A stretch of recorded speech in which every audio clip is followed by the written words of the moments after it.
Veneto 24 chiama Roma. Le interviste con la politica nazionale. E parliamo appunto di questioni legate alla politica nazionale e regionale, soprattutto in questa giornata di lunedì 21 luglio che è particolarmente significativa perché ricordate la scorsa settimana annunciammo un vertice del centrodestra nazionale a Roma in cui si sarebbe parlato di elezioni regionali, di election day, di date, di candidati. Ebbene, quel vertice è stato rinviato a questa sera e insomma, compatibilmente con quelle che sono le attese, potrebbero esserci le prime risposte. In altre parole, potremmo capire qualcosa di più relativamente a quando effettivamente si andrà a votare, perché lo ricordiamo, saranno 6 le regioni del nostro paese che saranno chiamate a rinnovare le rispettive amministrazioni e tra queste 6 ovviamente c'è anche il Veneto. Ne parliamo questa mattina con il nostro ospite che è anche un amico di Veneto 24, cioè l'onorevole Antonio De Poli. Buongiorno a lei, onorevole, grazie di essere con noi. Buongiorno a tutti e buongiorno a Veneto 24. Eccoci. Onorevole De Poli, anzitutto congratulazioni perché proprio è recente la sua nomina a segretario dell'UDC. Che cosa significa per lei questo momento e soprattutto questo passaggio nel suo percorso, nella sua carriera politica?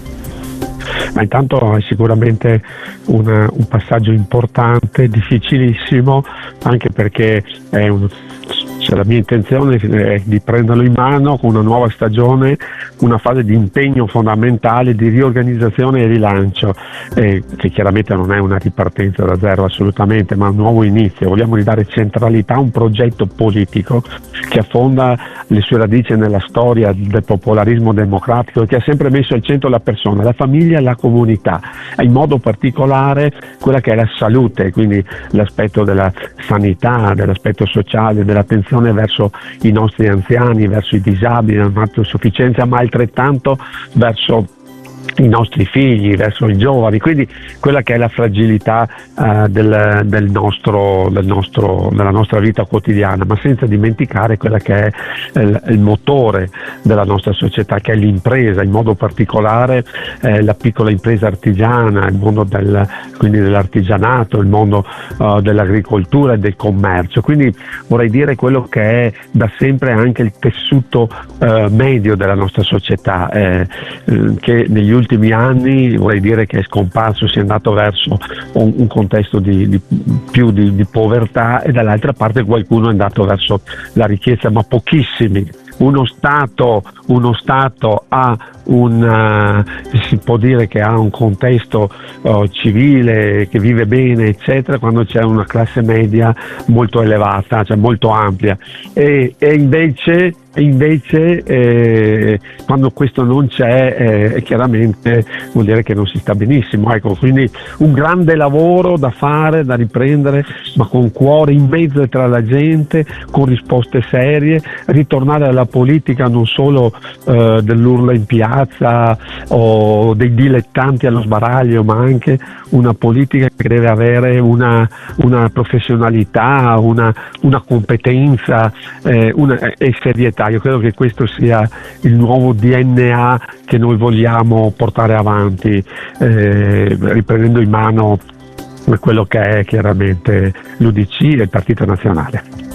Ricordiamo per chi ci ascolta che l'onorevole De Poli è molto attento alla questione giovanile, alla questione della formazione politica, tanto che da diversi anni propone un camp che va in scena sempre, se non andiamo errati, onorevole De Poli, in primavera a Gallio. Quest'anno è stato a Gallio, sì, che è proprio un'occasione di incontro con i giovani, anche di ascolto delle loro istanze, ma anche un'occasione per formare questi ragazzi, perché tante volte, come diceva lei, dilettanti allo sbaraglio il nostro paese non ne ha certo bisogno. Ma sicuramente no. Se io facessi il suo lavoro di giornalista eccetera sarei un disastro, voglio dire, perché non sono competente nel merito. Se facessi il medico non ci sarebbe una persona che uscirebbe con le proprie gambe, facendo dei paragoni all'assurdo. Ma anche in politica un amministratore che sbaglia una legge mette a carità una categoria, una regione, un comune, una nazione. Quindi serietà, preparazione e competenza devono far parte anche anche di chi è nelle amministrazioni pubbliche, chi è nella politica. Io credo che questo sia uno degli aspetti fondamentali in tutti i lavori, dal muratore all'elettricista al più grande professore che noi abbiamo, anche chi insegna. Ad esempio, se uno è un bravissimo insegnante alle scuole, dalle materne all'università, chiaramente fa sì che cresciamo ognuno di noi, i nostri figli a ognuno di noi, e altrettanto credo che sia fondamentale in politica la preparazione, la competenza, la formazione, ed è per questo che facciamo sempre per i giovani, che sono attenti, importanti e fondamentali, che sono il nostro futuro, questi incontri di formazione residenziali, anche così diciamo di qualche ora, nelle giornate, nelle serate durante l'anno. Indubbiamente. Onorevole De Poli, veniamo all'attualità più stretta. Cosa secondo lei possiamo e dobbiamo aspettarci dal vertice di questa sera a Roma del centrodestra? Ma io credo che bisogna decidere il più presto possibile, questo l'ho sempre detto, bisogna trovare il miglior candidato per il Veneto, che non è tanto il candidato per vincere le elezioni. Io sono convinto che il centrodestra nel Veneto non voglio dire non abbia nessun problema, ma abbia veramente la capacità, come sempre, di raggiungere l'obiettivo di governare questa regione. Ma il giorno dopo che dobbiamo avere il miglior candidato per condurre il Veneto a un Veneto del futuro, a un Veneto del 2030, a un Veneto del 2050, con tutta una serie di politiche attente a quello che è il nostro tessuto socio-economico. È fondamentale, non dobbiamo essere, tra virgolette, dei vecchi nomi, una vecchia nobiltà che si culla sugli allori, ma dobbiamo avere la capacità e la forza di rinnovare e di trovare tutte le soluzioni affinché il nostro tessuto, ribadisco, sociale, economico, sanitario, di tutti i tipi,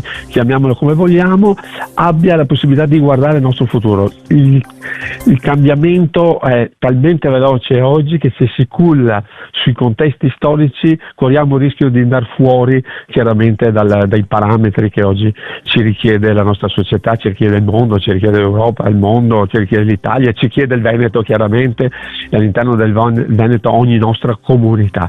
Io credo che questa sia la vera sfida, che è una sfida fondamentale, importante in un momento dove ci sono ancora guerre, sono contesti economici, un contesto internazionale che sta cambiando gli equilibri, sta cambiando tutti gli equilibri, lo stiamo vedendo chiaramente quello che sta succedendo, crisi chiaramente in molti settori che sta venendo avanti.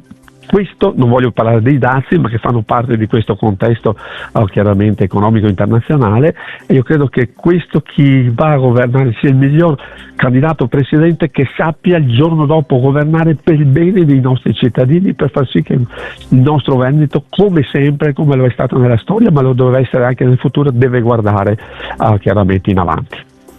Per concludere, onorevole De Poli, anche domani è una giornata ugualmente importante perché si andrà a discutere la riforma della giustizia in Senato, dove lei è, oltre che ovviamente senatore, anche questore.